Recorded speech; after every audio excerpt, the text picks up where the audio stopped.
ക്രൂരപീഡനങ്ങൾക്കും കാൽവരിയിലെ കുരിശുമരണത്തിനും ശേഷം പ്രത്യാശയുടെ ഉയിർപ്പ് തിരുനാളിലേക്ക് ക്രൈസ്തവ വിശ്വാസികൾ 50 ദിനങ്ങൾ നീണ്ട ക്രൈസ്തവരുടെ വലിയ നോമ്പാചരണത്തിന്റെ സമാപ്തി കുറിച്ച് വിശ്വാസി സമൂഹം ഞായറാഴ്ച ഈസ്റ്റർ ആഘോഷിക്കും.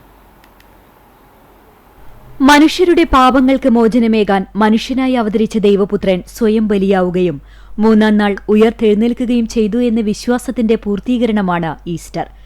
കുരിശില്ലാതെ കിരീടമില്ല, തകർച്ചയില്ലാതെ ഒരു ഉയർച്ചയില്ല, നഷ്ടമില്ലാതെ ഒരു ലാഭവുമില്ല എന്ന ഓർമ്മപ്പെടുത്തലാണ് ഉയിർപ്പ് തിരുനാൾ നൽകുന്ന സന്ദേശം.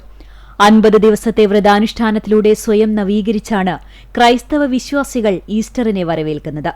കൊടിയ പീഡനങ്ങൾ സഹിച്ച് മരിച്ച് കല്ലറയിൽ അടയ്ക്കപ്പെട്ടാലും സത്യം ഉയർത്തെഴുന്നേൽക്കുകയും ലോകത്തിനാകെ പ്രകാശം പരത്തുകയും ചെയ്യുമെന്നതിന്റെ നേർസാക്ഷ്യമാണ് ദൈവപുത്രന്റെ കുരിശുമരണവും ഉയർത്തെഴുന്നേൽപ്പും.